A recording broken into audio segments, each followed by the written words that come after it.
मेरा नाम है मनु और आप देख रहे हैं आप और हम आयुर्वेद न्यूज़ चैनल। इस चैनल के माध्यम से आपको सभी प्रकार की बीमारियों के लक्षण, कारण व उपायों की जानकारी उपलब्ध कराई जाती है।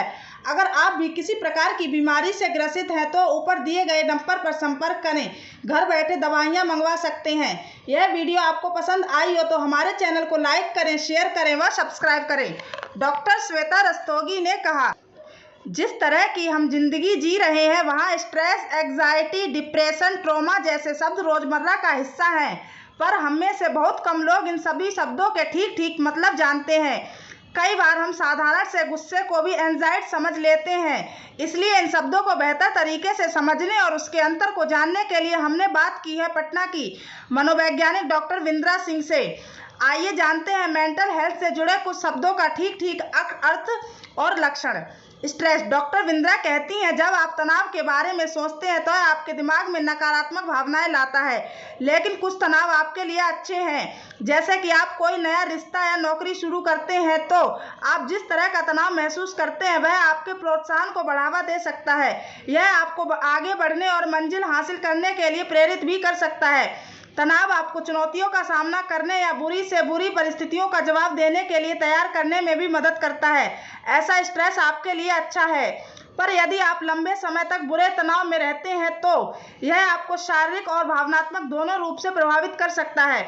तनाव यदि कम समय के लिए हो तो आपको बेहतर परफॉर्म करने का यह अवसर देता है, लेकिन यदि यह लंबे समय तक सक्रिय हो तो यह घातक भी हो सकता है। डॉक्टर के अनुसार यदि हम लंबे समय से चले आ रहे तनाव में रहते हैं तो इसके प्रभाव हानिकारक हो सकते हैं। ये अवसाद बढ़ाने में भी योगदान दे सकता है।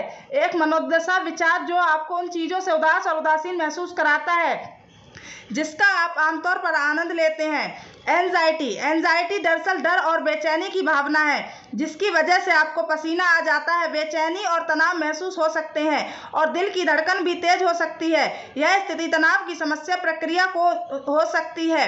उदाहरण के लिए, जब आप काम पर परीक्षा देने या पहले या कोई महत्वपूर्ण निर्णय लेने से पहले किसी कठिन समस्या का सामना करते हैं तो आप चिंतित महसूस कर सकते हैं। यह इन स्थितियों का सामना करने में मदद कर सकता है। स्ट्रेस। ब्राउन यूनिवर्सिटी में स्ट्रेस और डिप्रेशन पर हुए एक रिसर्च को हेड कर रहे क्लिनिक प्रोफेसर कैरल लांडो कहते हैं, एंजाइटी पर तनाव का प्रभाव हमारे समय की सबसे महत्वपूर्ण समस्याओं में से एक है। आघात। भावनात्मक और मनोवैज्ञानिक आघात अचानक हुई या चल रही घटनाओं के कारण हो सकते हैं। अचानक हुई घटनाओं से प्राकृतिक आपदा, हमले जैसी कुछ भी हो सकता है। वहीं लगातार हो रही घटनाओं से होने वाले आघात का संबंध तनावपूर्ण घटनाओं से हो सकता है, जैसे कि बचपन में हुए यौन, भावनात्मक या शारीरिक शोषण या असुरक्षित माहौल में रहना।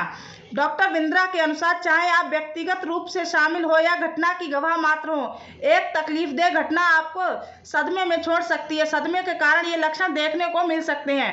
दिमाग सुन्न हो जाना, अपराध बोध या आत्मदोष जैसी भावनाओं का जोर पड़ना, अत्यधिक उदासी और रोना, मनोविज्ञान में परिवर्तन जैसे चिड़चिड़ापन, चिंता, तनाव, नकारात्मकता, उदासी और अरुचि, ध्यान की कमी होना, घटना के बारे में यादें या बुरे सपने का दोहराना, सामाजिक नहीं होना, लोगों से दूर रहना, व्यक्तिगत संबंधों का तनावपूर्ण होना, खाने या सोने में बदलाव, शराब या ड्रग्स का अधिक उपयोग। अवसाद। आमतौर पर भावनाएं समय के साथ फीकी पड़ जाती हैं और आप जीवन के साथ आगे बढ़ते रहते हैं, पर जब कुछ परेशानी करने या तनावपूर्ण होता है, जैसे संबंध टूटना, नौकरी खोना, तो स्वाभाविक तौर पर आप स्थिति से सामना नहीं कर पाते और तनाव से घिर जाते हैं। समस्या आगे तक बनी रह सकती है तो अवसाद है। आपकी उदासी इन कारणों से जुड़ी है। आपके विचार। आप जिस तरह से व्यवहार करते हैं, अतीत में आपके साथ क्या हुआ, आपके आसपास क्या हो रहा है, जिस तरह से स्ट्रेस हार्मोन आपके दिमाग को प्रभावित करते हैं। तनाव और अवसाद में भी अंतर है। चित्र। शटरस्टॉक विंद्रा के अनुसार बेहतर आत्म देखभाल से शब्द अवसाद में मदद मिलेगी। हल्के अवसाद के लिए स्वयं सहायता तकनीक जैसे शारीरिक गतिविधि एक बड़ा बदलाव ला सकती है। किसी ऐसे व्यक्ति को जीवन में शामिल करना